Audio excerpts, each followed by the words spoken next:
Hoy trataremos el tema acerca de los transistores. Para ello entrevistaremos a docentes y alumnos involucrados en este área. A continuación mostramos los videos. ¿Sí? Sí, y ahora sí. Bueno, ahora nos encontramos en el laboratorio de Física 2 y nos encontramos con el licenciado Aquino, que nos va a dar un concepto sobre el diseño de transistores y su parecer, ¿no? Como él es licenciado de la rama de electrónica. Licenciado, ¿qué opinas del diseño de transistores? Mira, la pregunta es un poco general. ¿Qué son los transistores? Son dispositivos semiconductores. Los semiconductores están hechos a base de silicio. Este silicio hay que dopar con materiales de valencia 3, valencia 5.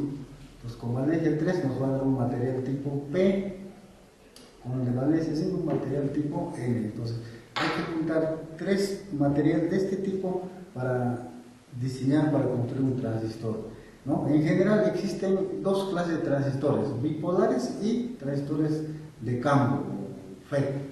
Entonces, en ambos campos hoy en día está bien avanzado la ciencia en esta área. Para transistores, para diseñar, bueno, eso se encargan los físicos. Tiene que ser un transistor responder primero de potencia, ¿no? Transistores de baja potencia, alta potencia.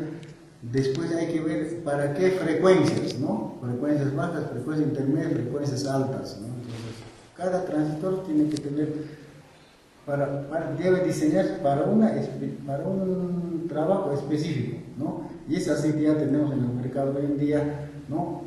Cantidad de transistores ya hechos, ya no hay necesidad de diseñar, ya están hechos. Salvo por ahí algún caso excepcional existiera, podemos diseñar. Okay, muchas gracias, licenciado Aquino, por su método. 3. Con ustedes, buenas tardes, ingeniero Pineda. Quería decirles sobre nuestro grupo que nos tocó el tema de construcción de un transistor. Bueno, nuestro tema trata sobre la construcción del transistor. El tema, para analizar ese tema, tenemos que ver cómo se ha construido el transistor y de qué está compuesto. Y para eso tenemos que ver la secuencia de los sucesos de la historia y también el suceso del futuro. Y a continuación les mostraré sobre un transistor llamado el BJT. El transistor BJT, llamado transistor bipolar de unión, llamado también en inglés bipolar junction transistor. En el año 1948, un ingeniero alemán llamado Barden y Brighton, en el laboratorio de Bell, construyó el primer transistor en los laboratorios Bell. Al analizar estos transistores, vieron que su funcionamiento era adecuado. El semiconductor de tipo N adherido a 2 alambres. Esos 2 alambres que están ahí llenos de alambres que están a unos 500 micras de separación, formado por 2 diodos y también 3 terminales. Las terminales son del emisor, base y colector. Esta estructura tiene todos los transistores. Y las estructuras son llamadas también NPN o PNP. Ahora, continuando el siguiente transistor, el transistor FET, llamado también por dos monopolares, porque solo hay una corriente de tipo. Y a continuación también les mostraré sobre el gráfico del diagrama de PNP y también NPN. 2 y dale. Siguiendo con los diagramas.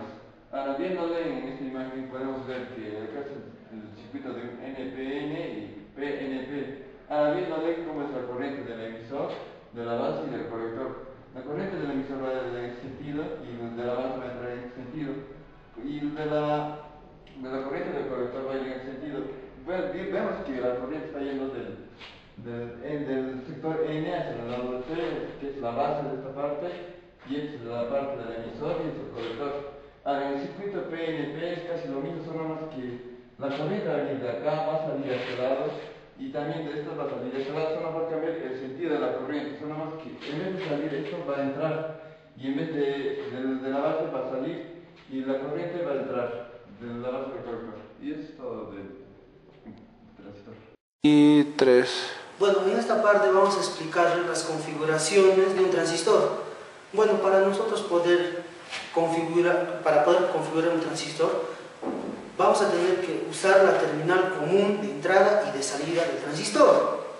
Es decir, vamos a tener que utilizar 3 tipos de configuraciones. La primera es la configuración de base común. La base constituye el terminal común que se emplea en la entrada y la salida. En esta vamos a encontrar que la unidad que se encuentra unida a la masa. La ganancia en corriente de este circuito es la unidad, pero sin embargo en potencia va a ser un poco más alta, y en tensión va a ser necesariamente ser alta también. Es decir, que el que emplea especialmente, que va a ser empleada necesariamente en circuitos de frecuencia altas y muy altas. Bueno, en el punto 2 vamos a tener la configuración de emisor común. Es decir, el emisor está unido a la tierra. La ganancia en corriente es alta. Es decir, beta del transistor. La ganancia de tensión y de potencia son dependientes de la carga del colector. Es igualmente es igualmente alfa. Y está unida a la configuración. 2 y 3. Bueno, en el tercer punto vamos a tener la configuración del colector común. En este caso, el terminal está conectado a la masa.